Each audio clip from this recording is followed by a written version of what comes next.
ತೆಲಂಗಾಣ ರಾಜ್ಯ, ಅಲ್ಲೂ ಕೂಡ ಕಾಂಗ್ರೆಸ್ ಸರ್ಕಾರ ಇದೆ. ಆ ರಾಜ್ಯಗಳ ಮುಖ್ಯಮಂತ್ರಿಗಳು ಸಹ ನೀತಿ ಆಯೋಗದ ಸಭೆಯಲ್ಲಿ ಭಾಗವಹಿಸಿ ತಮ್ಮ ಅಭಿಪ್ರಾಯಗಳನ್ನ, ಆ ರಾಜ್ಯಗಳ ಒಂದು ದೂರದೃಷ್ಟಿತ್ವವನ್ನ, ವಿಚಾರಗಳನ್ನ ತಿಳಿಸ್ತಕ್ಕಂತ ಒಂದು ಪ್ರಯತ್ನ ಮಾಡಿದ್ದಾರೆ. ಅದೇ ದುರದೃಷ್ಟ ಅಂತ ಹೇಳಿದ್ರೆ ನಮ್ಮ ರಾಜ್ಯದ ಮುಖ್ಯಮಂತ್ರಿಗಳು ಸಿದ್ದರಾಮಯ್ಯನವರು ಆ ಒಂದು ನೀತಿ ಆಯೋಗದ ಸಭೆಯನ್ನ ಬಹಿಷ್ಕರಿಸಿದ್ರು ಅಥವಾ ಹೋಗಕ್ ಸಾಧ್ಯ ಆಗ್ಲಿಲ್ವೋ ಅದು ನನಗೆ ಗೊತ್ತಿಲ್ಲ. ಆದ್ರೆ ಒಂದಂತೂ ಸ್ಪಷ್ಟ, ರಾಜ್ಯದ ಮುಖ್ಯಮಂತ್ರಿಗಳು ಆ ನೀತಿ ಆಯೋಗದ ಸಭೆಗೆ ಹೋಗ್ದೇನೆ ರಾಜ್ಯಕ್ಕೆ ಒಂದು ಅಪಚಾರವನ್ನು ಎಸಗಿದ್ದಾರೆ, ರಾಜ್ಯಕ್ಕೆ ಒಂದು ದ್ರೋಹ ಬಗೆತಕ್ಕಂಥ ಕೆಲಸ ಸಿದ್ದರಾಮಯ್ಯನವರು ಮಾಡಿದ್ದಾರೆ. ನೇರವಾಗಿ ಮಾತನ್ನ ಹೇಳ್ತಾರೆ.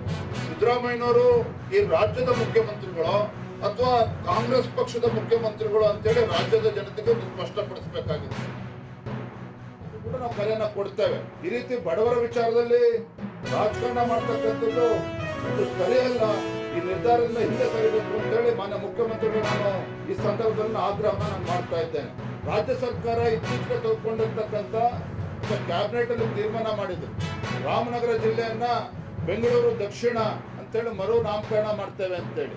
ನಾನು ಕೇಳ್ತೇನೆ ರಾಜ್ಯದ ಮುಖ್ಯಮಂತ್ರಿಗಳಿಗೆ, ಯಾವ ಸಚಿವರಿಗೆ ಏನು ಅನ್ನಿಸ್ತದೋ ನೀವು ಕ್ಯಾಬಿನೆಟ್ ಅಲ್ಲಿ ಇದ್ದಾಗ ನಿರ್ಧಾರ ಮಾಡ್ತೀರಾ. ನಾಳೆ ಬಿಜಾಪುರ ಜಿಲ್ಲೆ ಅಲ್ಲಿ ಒಬ್ಬ ಉಸ್ತುವಾರಿ ಸಚಿವರು ಅವ್ರು ಇನ್ನೇನೋ ಬೇರೆ ಹೆಸರು ಇಡಬೇಕು ಅನ್ನಿಸ್ತದೆ, ನಾಳೆ ಶಿವಮೊಗ್ಗ ಜಿಲ್ಲೆಗೆ ಮತ್ತೆ ಅಲ್ಲಿ ಸಚಿವರು ಏನಾದ್ರು ಒಂದು ಸಲಹೆಗಳನ್ನು ಕೊಡ್ತಾರೆ. ಈ ರೀತಿ ಸ್ವೇಚ್ಛಾಚಾರದಿಂದ ಮಂತ್ರಿಗಳಿಗೆ ಖುಷಿ ಕೊಡ್ತದೆ ಅಂತೇಳಿ ಯಾವ ಹೆಸರುಗಳನ್ನು ಬೇಕಾದ್ರೂ ಬದಲಾವಣೆ ಮಾಡ್ತೀವಿ ಅಂತ ಹೇಳಿದ್ರೆ ಅದಕ್ಕೆ ಏನ್ ಸ್ಯಾಂಕ್ಟಿಟಿ ಇದೆ?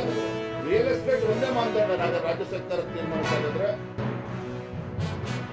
ಯಾವ ರೀತಿ ಕೈಗಾರಿಕೋದ್ಯಮಗಳು ಇರ್ಬೋದು, ಎಲ್ಲಾ ಕ್ಷೇತ್ರಗಳಲ್ಲೂ ಕೂಡ ಯಾವ ರೀತಿ ಅಭಿವೃದ್ಧಿ ಆಗ್ತಕ್ಕಂಥ ತೀರ್ಮಾನ ತೆಗೆದುಕೊಂಡಿದ್ರು. ಅದೇ ರೀತಿ ಈ ಒಂದು KSIDL ಕೂಡ ಯಾರೋ ಪರಿಣಿತರು ಹೇಳಿದ್ರು ಅಂತೇಳಿ 6 ಕೋಟಿ ತಮ್ಮಣ್ಣ ಪಾಟೀಲ್ ಬ್ರ್ಯಾಂಡ್ ಅಂಬಾಸಿಡರ್ ಮಾಡ್ತೀರಿ ಅಂತ ಹೇಳಿದ್ರೆ ಸ್ವಲ್ಪ ಸರ್ಕಾರಕ್ಕೆ ಏನಾದ್ರು ಬೇಕಲ್ಲ. ಹಾಗಾದ್ರೆ ಚಾಲೆಂಜ್ ಮಾಡ್ತೀನಿ. ಇವ್ರದ್ದೇನೋ ತಮ್ಮಣ್ಣ ಪಾಟೀಲ್ 6.5 ಕೋಟಿ ಬ್ರ್ಯಾಂಡ್ ಅಂಬಾಸಿಡರ್ ಮಾಡಕ್ ಹೋಗಿದ್ದಾರೆ. ಒಂದು ವರ್ಷ ಆದ್ಮೇಲೆ ಲೆಕ್ಕ ಪುಸ್ತಕ ತಗೊಂಡ್ ನೋಡಿ 60 ಲಕ್ಷ ಲಾಭ ಮಾಡೋದಕ್ಕಾಗೋದಿಲ್ಲ. ನೀವು 6.5 ಕೋಟಿ ಬಂಡವಾಳ ಹಾಕಿದ್ರೆ ಅಟ್ಲೀಸ್ಟ್ 60 ಕೋಟಿ ಲಾಭ ಬರಬೇಕು ರಾಜ್ಯ ಸರ್ಕಾರಕ್ಕೆ.